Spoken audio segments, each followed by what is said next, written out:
We teased them last week. We gotta come in hot.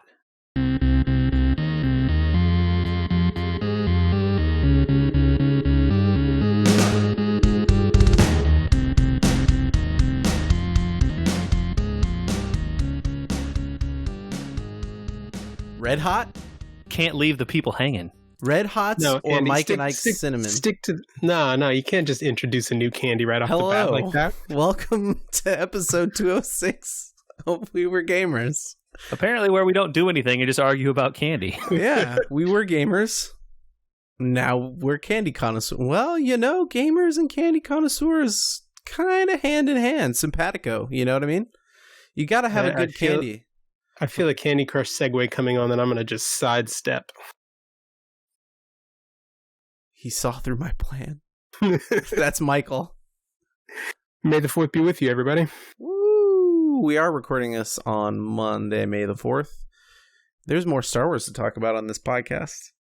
What? We talked about those movies for so long. Hey, okay. Well, we were supposed to do candy, but now I have to say, that last movie is officially on Disney Plus. Hey, so you can watch what are they calling it? The Skywalker saga. Nonology or whatever? Yeah. The nonology. It's Skywalker saga. So guess what? We're going to have to rewatch and just make sure our rankings are staying the same, or in my case, changing, which they have already shifted a bit. Do we need to rewatch it, though? Okay, fine. I'll take one for the team. Let us know how yours have changed. Yeah, I will. That's a longer conversation. I don't have time to watch it right now. There's too much going on. Let's pause this podcast for 20 hours. Okay, last week. Oh, hey, wait, that was JJ. Yes. Yeah, we didn't finish that part because last week we tried to outro the pod on what I thought was going to be a fun and simple small segment. Open and closed, honestly, as far as I could tell. I mean, yes, there was that opinion shared by both of us. Which apparently turned into my hill to die on. Michael has now entrenched himself in Bunker Hill. The fog has rolled in on him. Taking grenades. Twizzlers versus Red Vines was our debate last week. We thought so. There was simple. I brought this up to some other people outside of this pod. So did we. Yes, this spread quickly. Questions were raised that I think that are fair to ask. Okay. So what questions were raised on your side? Number one, are you talking about red vines or black licorice? Okay, because that's a big difference in my opinion. Okay.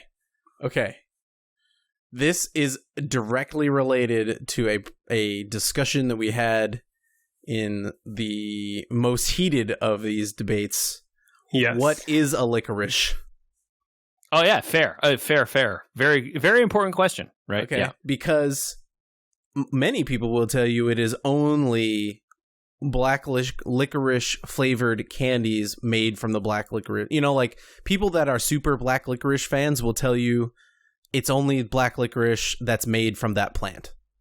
Right, and that everything else is licorice style candy. Right. Then there was the licorice as a form, licorice as a flavor, etc.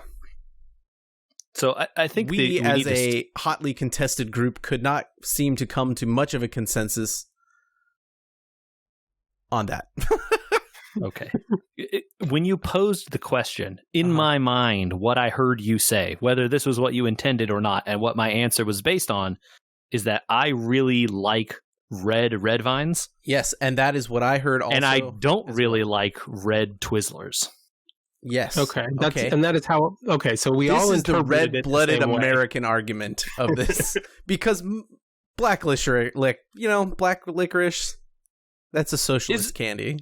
It really is. It's definitely an acquired taste. Yeah, it's something that's not for everyone. Most of the people that like that type of candy, I'll tell you, live in some countries in Europe. Well, but that's a where do they use anise as a seasoning? Yeah. And a flavor much more than the U.S., right? Yeah, absolutely. Yeah, I have a thing that I quite like to drink is a dash in other drinks that came from Denmark. That is an anise. Well, it's whatever the black licorice thing is. So it's not anise. It's whatever that plant is. It's the actual licorice plant. Yeah. That you soak it in vodka and you make a liqueur out of it, and it's nice as a dash in something. But that's as much of it as I can take. Yeah, and so I enjoy some herbal liqueurs that have licorice flavor in them, but also other things. Can I tell you why you made the assumption? It's because I know why. Twizzlers are red. So don't they sell black ones also? They do sell black Twizzlers. Yeah, but Twizzlers are red. So if I said red vines and Twizzlers, you were like, okay, we're talking about red licorice. Yeah, no one immediately goes to the black Twizzlers. And even in the debate in our chat, right? In our multiple chats about this, no one started with black licorice. Not a single person. Yeah. And, to be fair, the reason when I asked this to someone else, they were like, oh, well, I really like black licorice. So, I would pick the Red Vine's black licorice flavor because I like it. Okay. And then I was like, all right, well, that's fair, but, that wasn't the question. And they're like, what do you mean? You just asked about licorice. Yeah. You just asked about Red Vines. I like the black Red Vines. And I was like, all right, well, now I don't know, so... Okay, so we've defined our parameters here. So that's the thing. We didn't define our parameters, right? Yeah, exactly. Because there's the other problem that the form of a licorice and the flavors of a licorice especially have been pushed to beyond breaking point, in my opinion, by the Twizzlers Corporation with their very berry flavored licorice candies that aren't even in the shape of a licorice. I don't know if I've ever even had those. But see, so does that stuff count? I think so. I mean, we can parameterize the argument such to get an actual discussion here, but I would say no, right? It's not. That's my opinion. I don't think licorice. You got to have ropes, rope like something. Yeah. So we're comparing the originals, right? The original red vines and the original red Twizzlers. Okay, I'm good with that as a parameter. So yeah, red vines. Red vines. Yes. No. Red vines are like eating wax. It's kind of what you want, though. No, it's not. I can't use a Twizzler as a straw. That's what I want. That's the first argument that's come up in every chat. But see, then my problem with that as an argument is it's not the candy that you want; it's the utility. I mean, I like eating the candy too. To be fair, I have the same.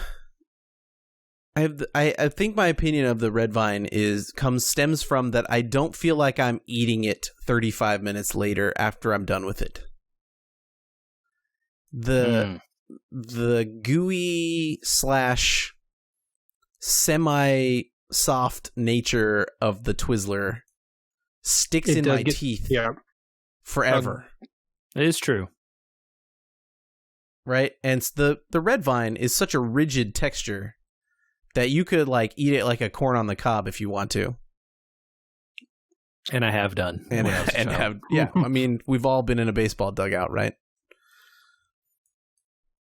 Yeah, licorice is what they're eating down there in the baseball dugouts. I mean, sometimes when you're an outfielder, licorice is what you're eating in the outfield too. Yes. Right field is lonely. Right field, yeah. So it's a heavy burden to bear. There was some hot contestation about the varieties. I think were one of the maybe defenses of the Twizzler. Yeah.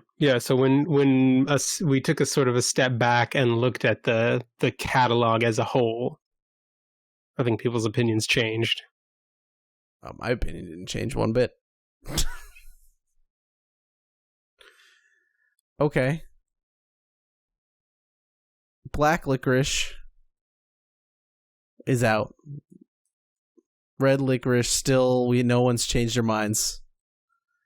And Michael, what is the one thing for you? I think JJ said he wants it to be a straw. I've said I can't stand the feeling in my teeth of a Twizzler.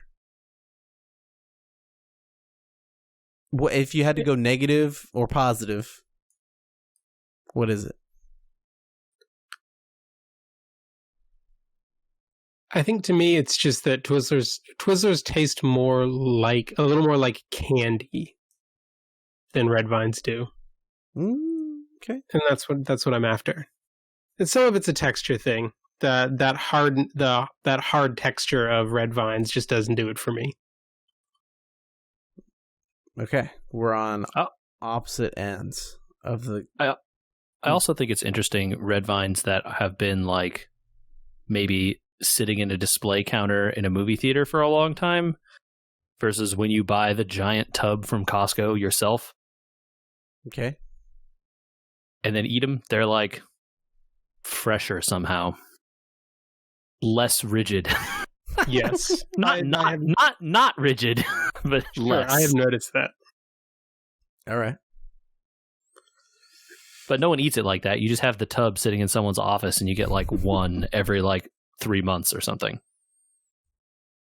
Whenever you need a straw. Yeah, exactly. Did anybody have... I have a couple, but did anybody... Because I keep picking the candy ones. Does anybody have their next candy argument that they want to do? Or should we save it for the end?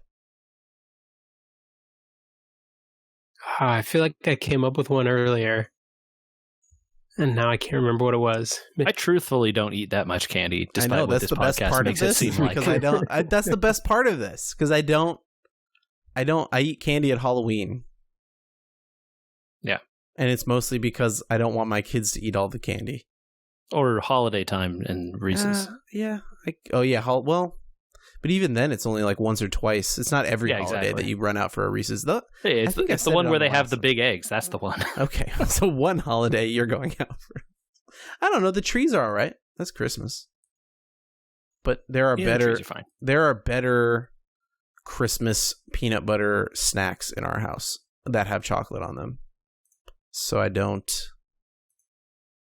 usually shop for that stuff. Yeah, I just don't usually get candy because, like I said, I don't. All right. Are you ready for the next big argument? Or are we holding it off to the end? No, let's hold it to the end. We got other stuff to talk about. All right. Come back right before the end to find out what the next argument's going to be. But also listen to the rest of the episode. Just kidding. Wow. Way to sell it, Andy. Hold on. I'm just going to mute Andrew here, and Michael and I can talk about stuff. Don't mute him, because I've got some news to drop on him. Oh, no. Uh-oh. So, Andy, I know how much you enjoyed the Tiger King. Is enjoyed the right word? Did you finish it? We have not finished it. Okay. We still have not gone back to finish it. I know how much you were enthralled by it. Let's say that. Enraptured, maybe. Yeah. Yeah. Mm-hmm. I would definitely... Not a big connotation difference between those two words I'm pointing out. Okay, maybe enthralled is actually better, because then I'm like... Enraptured means I was interested, and enthralled means I was a slave to it, right? So yeah. I think he's right. Enthralled is probably better. I was flabbergasted that it just could have ever existed, that it was real. Yeah. Yeah. I definitely fell into that trap of just like, I have to watch more of this because I don't believe it. Well, you're not done being able to watch Tiger King, because CBS is coming out with a scripted series based on Tiger King's Joe Exotic. No. And the star, wait for it, the star that they've tapped to play Joe Exotic, Nick Cage. Yes! Sorry, Andrew, I'm taking over your segment. Yes!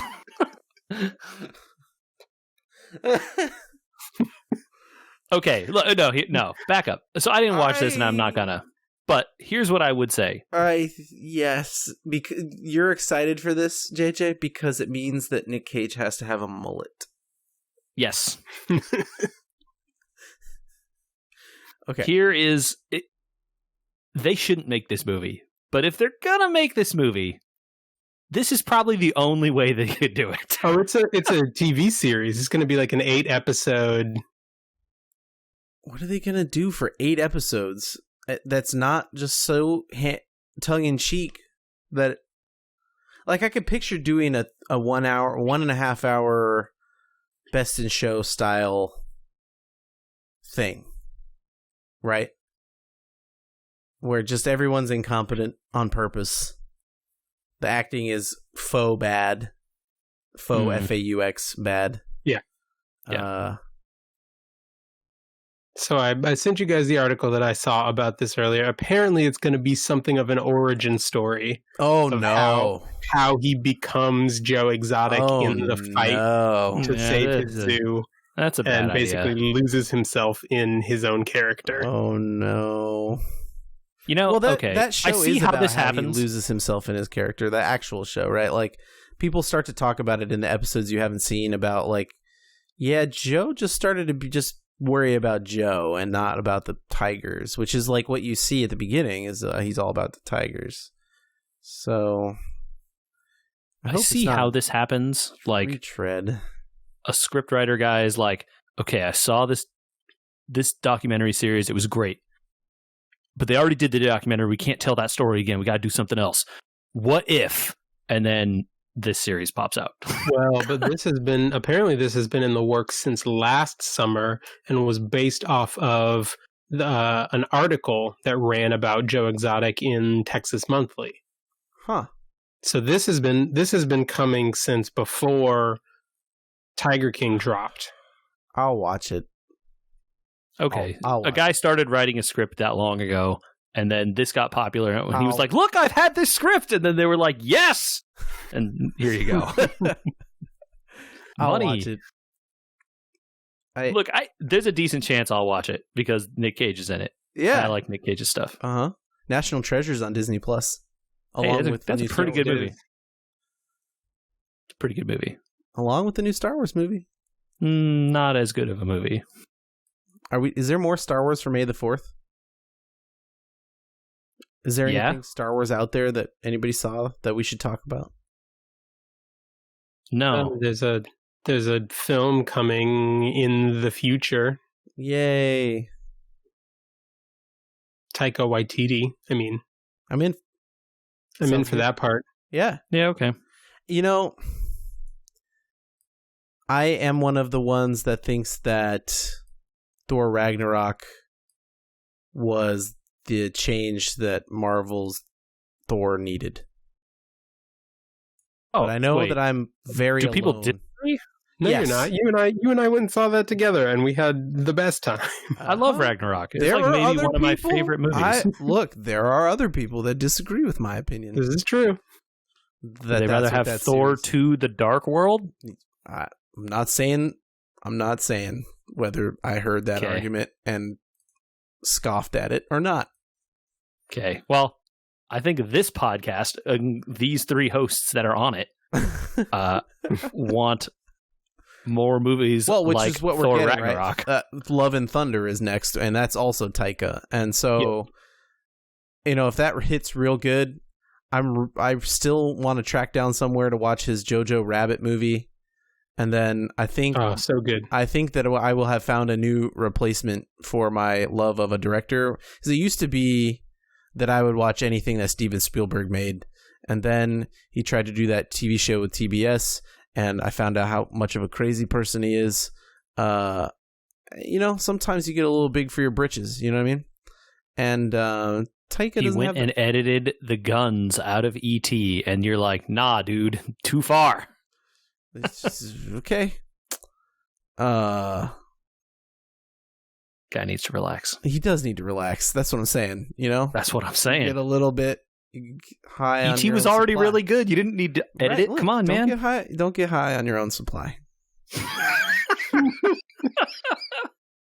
And I don't think Taika's got that vibe, and he makes me laugh, and he saved a character that was really struggling to have any sort of personality in the Marvel Universe. He gave a personality to that Star Wars show that it desperately needed, including directing maybe the best episode of that show, which was I think it was the last one, right? What are we talking about? The Mandalorian. He's the voice of IG-11 in The Mandalorian. Oh, yes, okay, and he directed an episode. I think he directed, I think, the final episode. Was it the episode. final one? Yeah, that sounds right. I think he directed the final episode, which was one of the better ones. Absolutely, it was. Yeah. Because it had IG-11 on a speeder bike running around killing people. Not the only reason, but one of the reasons. It makes you think, though. It's like one of those, it was one. Oh, God. May the 4th tangent for just a second, and then I'm going to hand this off to somebody else to do more news. But there's a moment where you're like, let's do something that no one's ever seen in Star Wars before, right? And there's a way to do it that's in universe and is awesome. Like saying, those speeder bikes from Return of the Jedi? What if we used them as kind of a joke a little bit, and also we made one of the characters that is super awesome and is supposed to be able to do awesome things actually do awesome things? So we're going to have an IG assassin droid ride around on a speeder bike faster than anybody can get him and shoot people. And that's like breaking the Star Wars universe a little bit, right? Yeah. For your own enjoyment and changing things up for people that maybe not have like read all the books and always wondered why the IG robots suck in the movies and shows. They really suck in Rebels, let me tell you. You're just like, cool. Those were 2 IG robots and they did nothing. Awesome. Anyway, and then there's the that middle movie that I try not to remember its name of the new ones, where you're like, what if hyperspace bombs? And you go, but those didn't exist before, and that would change everything for everybody all the time. That's not the way to do it. So that's an example. Do that. Do the Taika way. That's all I'm saying. Somebody else do news. Get me out of this real quick, please. All right, Andrew and Michael. We know who Ninja is, right? The He's made a Ninja? name for himself. The one that wears a headband and plays one. Fortnite. The famous one. The Fortnite one. Did you know he used to play Halo for MLG? I stepped on you. I'm sorry. Yes, I did know. Did you know this? He was a Halo Pro player. That's he was not real popular, I guess, but he was good. I did not know this. Yeah. When his MLG playing days were starting to end is when he started streaming. And then when you're the first one playing Fortnite and you're good at shooters. He tweeted this about an hour ago and said, going through old photos of my MLG Halo days, reminiscing about fun times gaming with friends. I need something nostalgic to play right now. Maybe at Xbox Game Pass PC can help? Xbox Game Pass PC retweets and says, set your alarm for tomorrow morning o'clock. Huh? Nice. Bro, they're putting out a Halo. Are they putting out a Halo, or are they... what Halo did he play? I don't think it matters. They're putting out Halo 2 for the Master Chief Collection. Oh, okay. That's what I was saying. They're not releasing like a brand new Halo. They're releasing something else. That wouldn't be nostalgic, Andrew. Right. Okay. Got it. Yeah. Okay. That's what I was trying to make sure that we were on the same page about here. Yes. Yeah. So seems pretty likely, especially since the people that run the Master Chief Collection put out their like May roadmap or whatever, and it said Halo 2 will be coming very soon. So can I sounds like very soon, maybe by the time you hear this podcast. I want to talk about Halo, but first, how much do you think Xbox Game Pass PC paid him to make that tweet so they could respond to it? A lot. Yeah, definitely. The fact that it's within replied within 15 minutes, they were waiting for it. Right, exactly, right. And then also he retweeted their tweet with like eyes emojis. Yeah, they paid him a lot of money. It's good to be the king.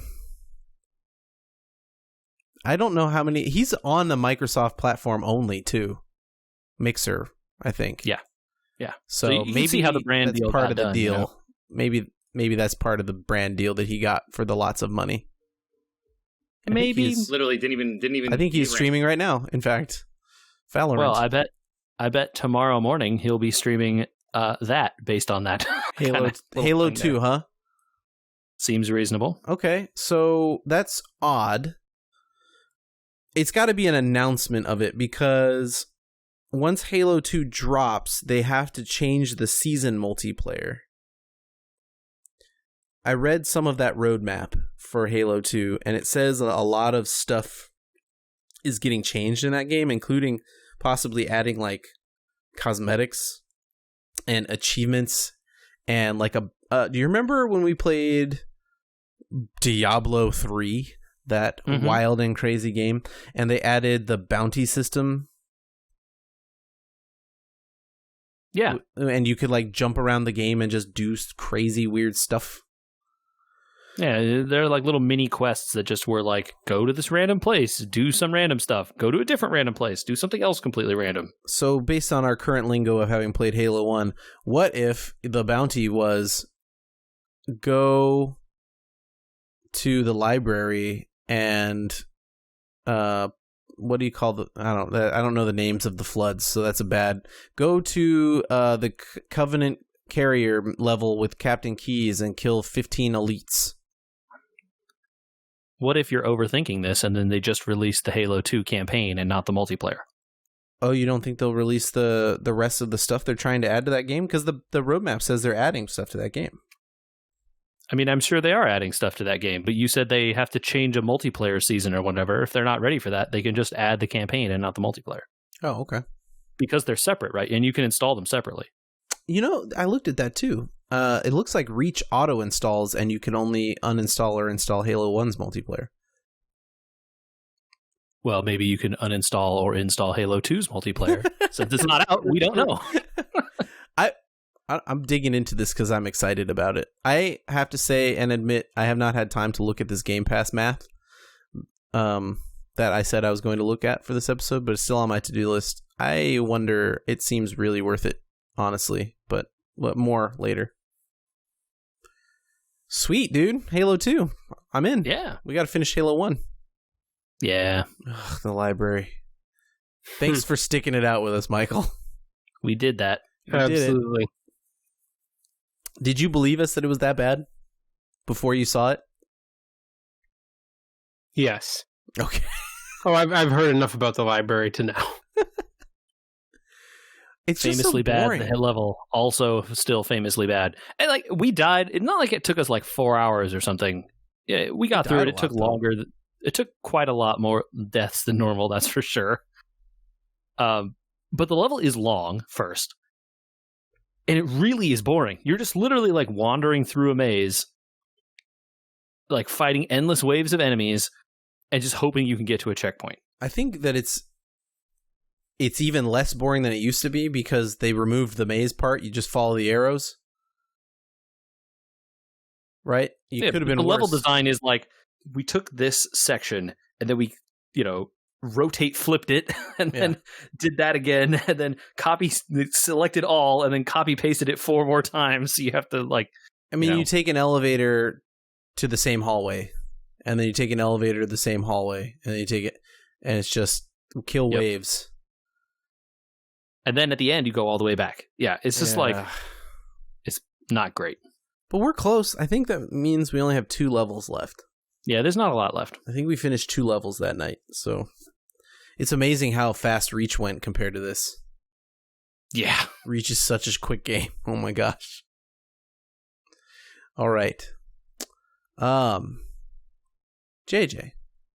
Andrew? Since you... Let's talk about other 2s. Mario Maker 2. Yeah. The update has hit. It has.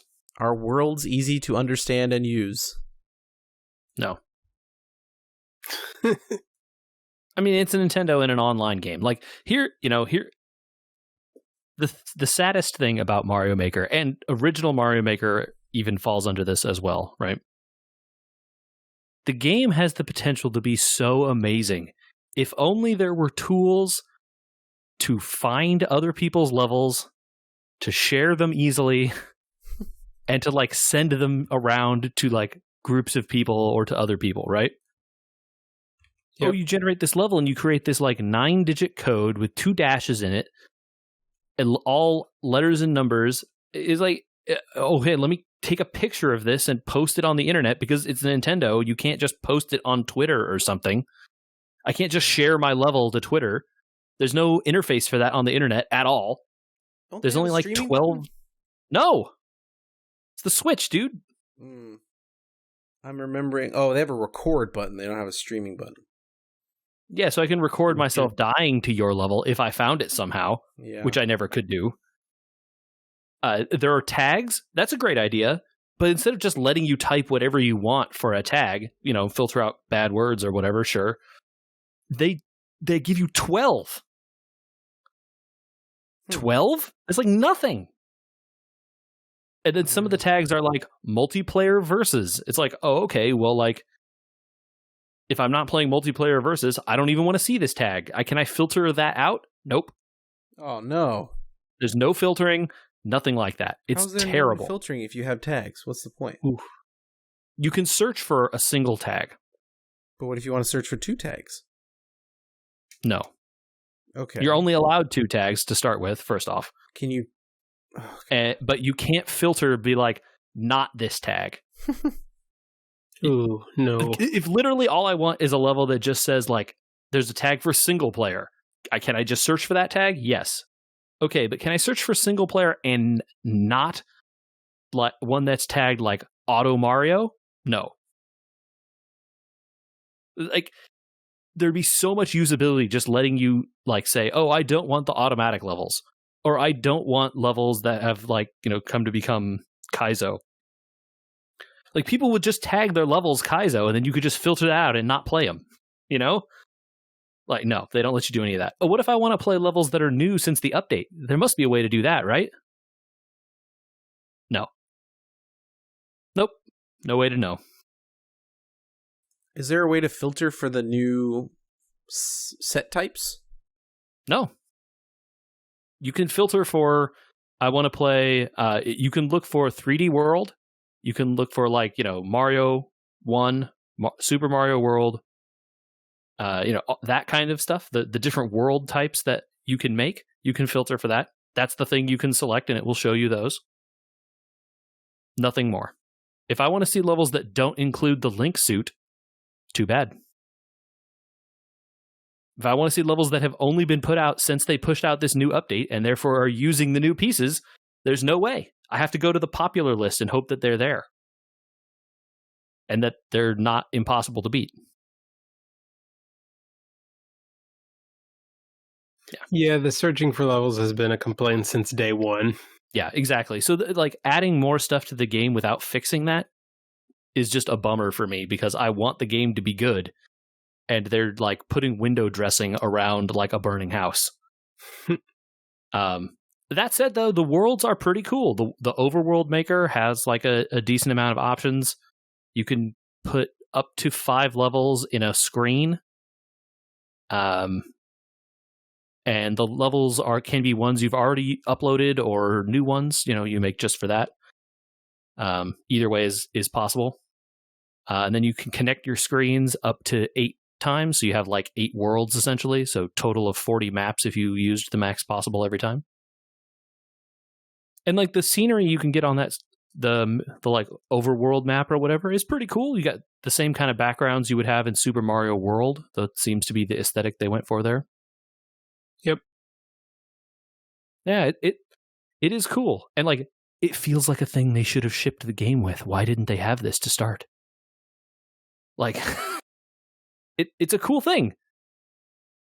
But did you want to upload a second world, like in addition to the one that you made just now? Did you want to upload a new one? Well, you can't because you can only have one uploaded at a time. So Wait, what? Ooh, no. Also, I hope you didn't want to name it, because the naming you can't do either. Well, because that could have bad words in it. They let you name your levels. Oh. And if you put bad words in it, they don't let you do it. Or they take your level down like very quickly.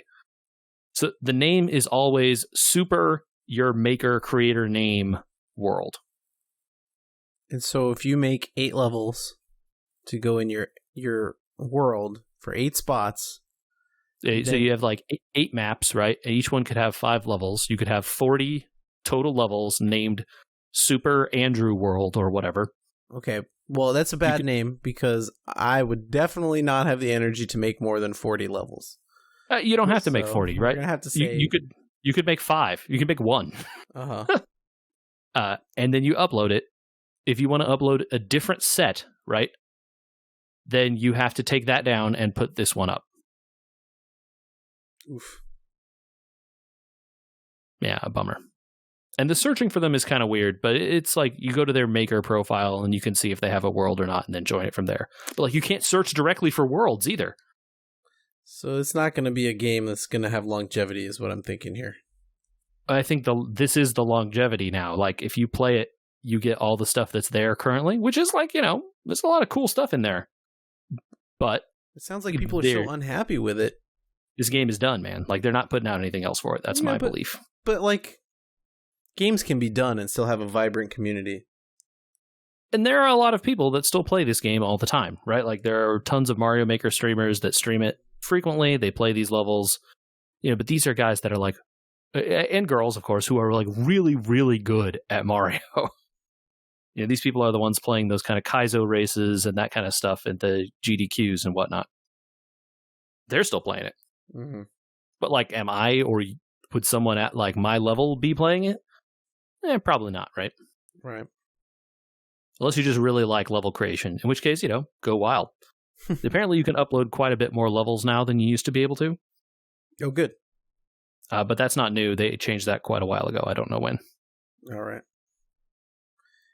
But my example holds true. That games, well, maybe it doesn't hold true.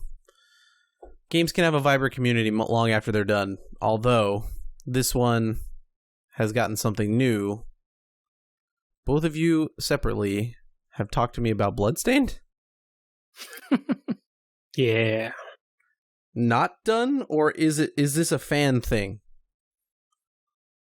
Well, I think it was always a fan thing. Wait, what? No, this is an official release. Oh, you mean in that sense? Yeah, no, this was planned free DLC. Oh, okay. So I guess let's talk about what it is first. Bloodstained Ritual of the Night. A great game that Michael and I have both played quite a lot of. That I continue to wonder if they fixed the Switch version of, because you guys talk about it and love it so much. I believe they have, finally. They did put out a patch for it. I don't know. I have not played it. I have it, but I have not played it. Someday I'll dip my toe. There's a lot of gaming out there to do. Very true. But during their Kickstarter campaign, many stretch goals were met. Some of which were the ability to have like a random mode for the castle, right? The idea that was pitched at the time of the Kickstarter was, it'll randomly generate a new castle for you, and then you can, roguelike style, and it'll be, infinitely replayable. Yep. Yeah, but that's like really hard to do, though. Turned out that was impractical. Yeah, it turns out that they didn't actually design the game that way, or they did and then threw it out because it was bad, or who knows. So they didn't do that. And as consolation, they're offering this other mode, which what did they call it, Michael? I don't remember the name. Randomizer. And so it essentially works like the randomizers that exist out there for games like A Link to the Past and Symphony of the Night and some of these other games. One of the nice things about this one, though, is that they have added a whole lot of customization into the randomizer menu. which I haven't necessarily seen in some of the other randomizers that I've. How do you mean? Like what type of customization? So you have 8 different menus that you can change different flavors of random for. So you can set yourself a different end goal. You can decide how key items show up. So if you want your key items shuffled around between key item drops. So, for instance, a boss will always drop a key item, but it's not necessarily the one you're used to. Or you can have key items shuffled anywhere. It's like, oh, you open a random chest. Surprise, it's a key item. Well, but if they're shuffled anywhere, can you get locked, or is that prevented? No. So they've done the coding to prevent you from getting locked out. Okay. You just might have to do a ton of backtracking. Potentially. Right. Oh, you needed to go kill that enemy to find the random drop that was a double jump or whatever. Huh. So, yeah. And then like a billion other sliders beside that, right? It's like, oh, do you want to go for the quick ending to the game, the super true ending? Do you want to have the bosses be like crazy strong bosses? Like what, hard level mode do you want? It seems like there's quite a lot of options. It's pretty cool. Yeah. But that's not the only thing they're adding. Oh, no? They are also adding a new playable character, Zangetsu, who is a character from the game. And the other, what's the name of that other game? Curse of the Moon, I think. Oh, yes. The 8-bit one. That game also, by the way, really good. People should play that game. That game by itself is great. Which system is that one on? Everything. Okay. Same. So they released it before they did Ritual of the Night, and it's a throwback. Okay. Yeah. It's the 8-bit style. It plays a bit like Castlevania the same Kickstarter 3. though?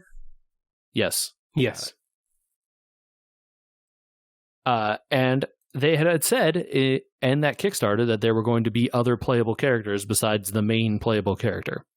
So this is them making good on that. You get to play as Zangetsu, who is a dude with a big sword, basically. I didn't see, Michael, is there any footage of this guy out there? They might have put a couple of short clips in a previous Kickstarter update, but I don't remember offhand seeing any. Okay. So they might have just kept it under wraps. Because I've only seen it like in the couple screenshots that came out with the email for the update, right? Mm-hmm. But the way they describe it is they describe him as like he's not going to use shards like Miriam does. So all the enemy drops, they usually drop these shards that give you stuff like the double jumps and all that kind of stuff. There's not going to be any of that. So if you can't play the game that's all about like exploration and gaining powers, by gaining powers, that kind of feels like it's going to play a little bit like Richter does in Symphony of the Night. If you guys have ever played that way. I'd have to say that I never did. No, no. Y'all ever play? Y'all ever play Castlevania Rondo of Blood? A little bit. All right, you should play that game. That game's really good. But essentially, the main character, right, Richter, is the one you play as in the opening part of Symphony of the Night. Right. Yeah. And you fight Dracula and beat him, and then it goes no, and then it's like 100 years later, Dracula, whatever. Yeah, that little opening scene, you can play as that guy through the whole game. Wow. That guy doesn't level up. He doesn't have equipment. Okay. He has all his moves right out the gate. It's not easy to play as him, let's say. You can refill your health and stuff. Difficult because he has a health bar. Okay. So like Alucard has HP in Symphony of the Night.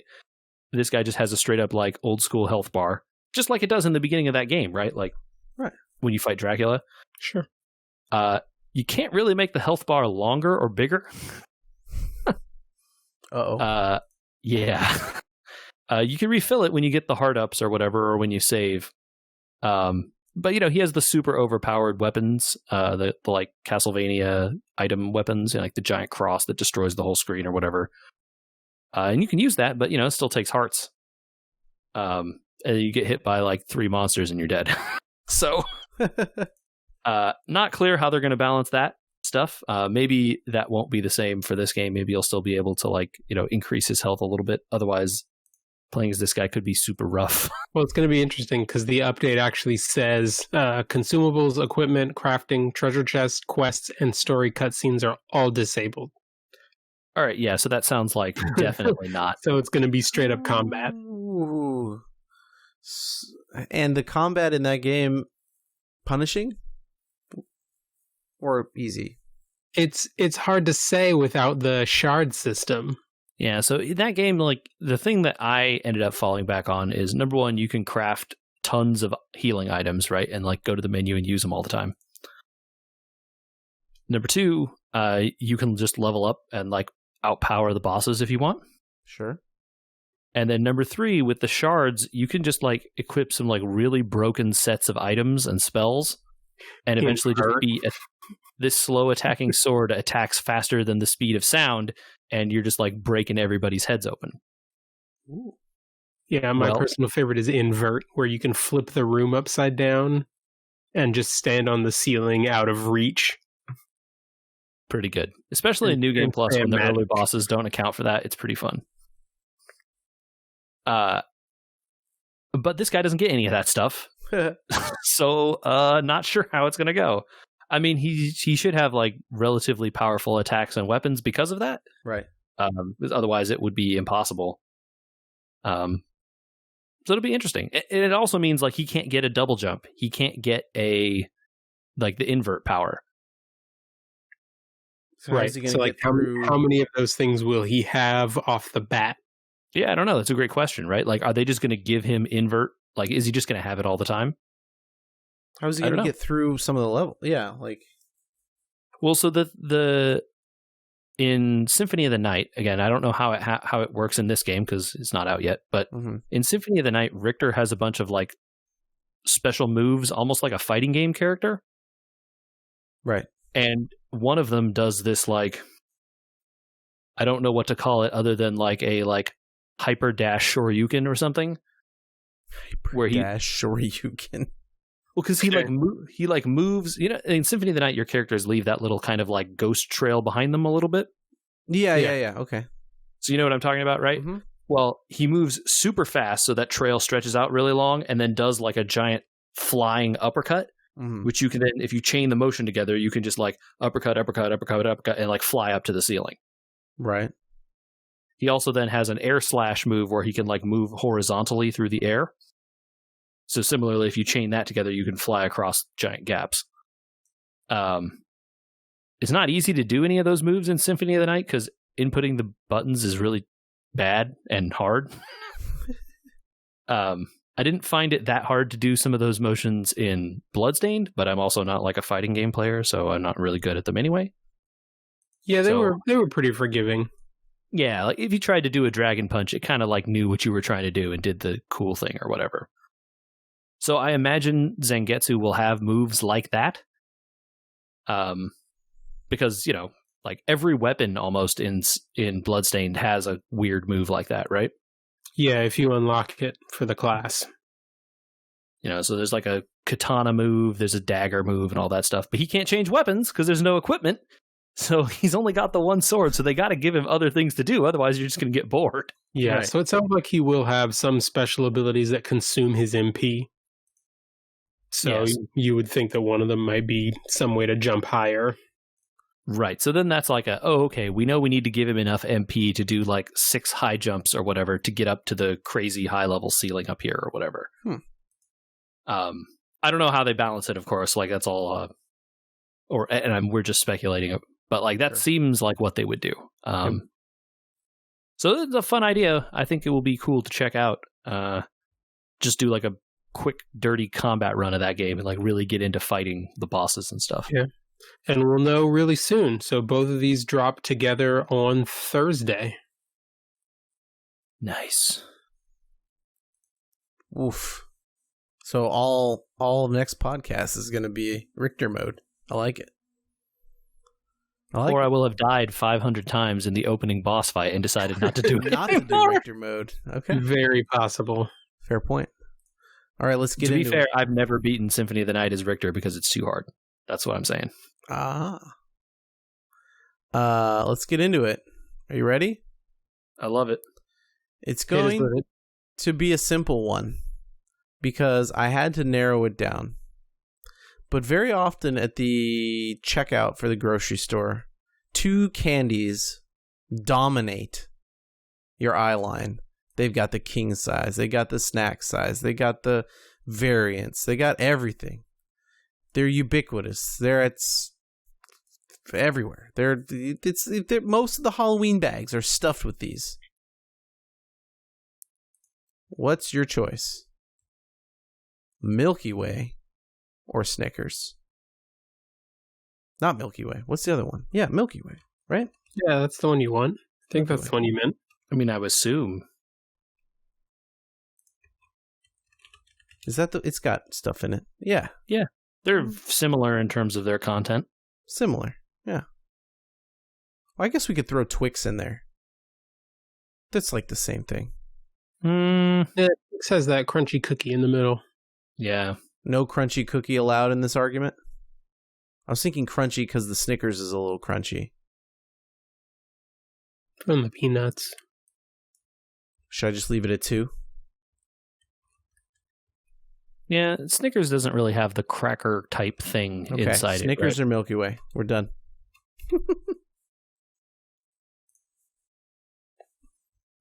I think I usually prefer Milky Way. But generally I want if I want one, I want the dark chocolate. Okay. It's dark chocolate Milky Way, sure. It has been so long since I've had either one. Are you talking about the midnight Milky Way? I absolutely am. Those always show up around Halloween. Of course they do. They in the glow-in-the-dark package. The bite-sized ones, yeah. Uh-huh. Mm-hmm. I think I'm gonna take Snickers, but it's not a hard preference. I could be swayed easily by giving me 2 of one instead of the other. You're the little kids experiment in patience. Do you want 1 now or 2 later? Oh no, because I'll just take the 2 every time, right? Of whichever one it is. Yeah, whichever one it is. I just want more. I have to say, I think when I was younger, I would say Milky Way all the time. The nougat part of it is just so good. But I think maybe I lean Snickers now. Yeah, I think I lean Snickers. Yeah. Yeah. Yeah, Snickers. I like the peanut. They're close. I like peanuts a lot, man. I have to say, it's just it becomes about the peanut and the crunchy. I become a fan of like substance in the candy. Don't get me started on a Three Musketeers though. No substance in that candy, and it's amazing. Okay, we've got a toss-up, a Snickers, and a Milky Way, which means we're exactly tied. So we need people to send us messages and tell us which one's where. You can send those to podcast@weweregamers.com. That's our email address. We're there. We can respond to your message. Give us your takes. We're also on social media @weweregamers on Instagram, Twitter, Facebook. You know the places that and this podcast is distributed on all fine podcasting platforms. So subscribe to us there. That would be good.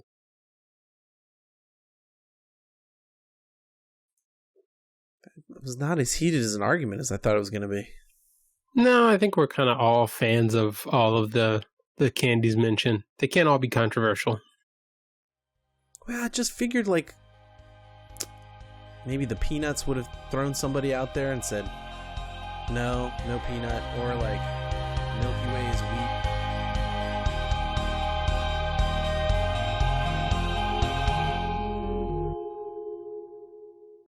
Okay, see, like, man, what the heck?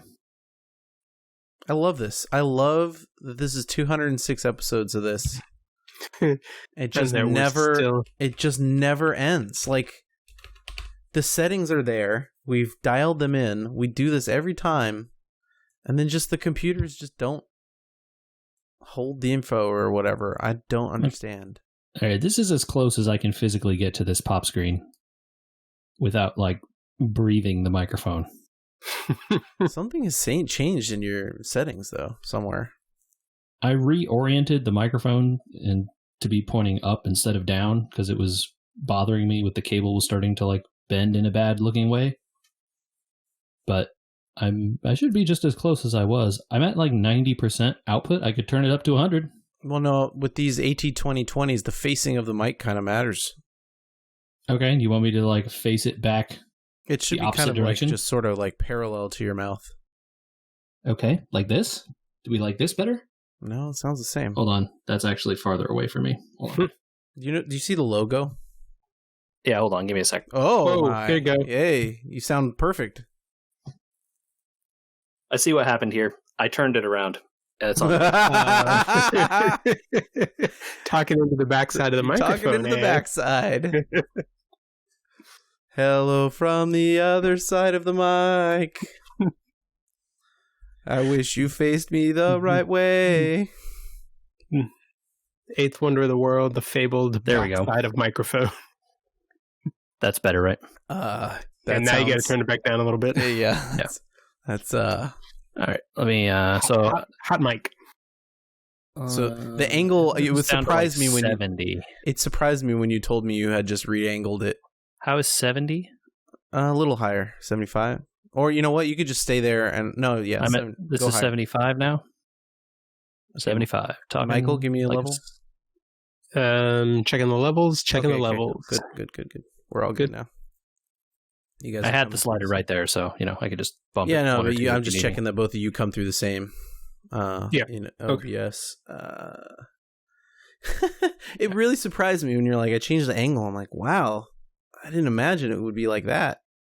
Well, up versus down shouldn't have had that drastic. Shouldn't have that drastic. It could have. Right. So what I need to do then, instead of what I did, is take it all the way out of the shock mount and flip it over, and then do what I did. So you could do the shock mount upside down for sure. Lots of people do that. So as long as you have one of those spring clip mounts, right? Yeah. Yeah. The tension will be strong enough for that. No problem. Well, I mean, it is upside down right now. That's how I'm talking to you.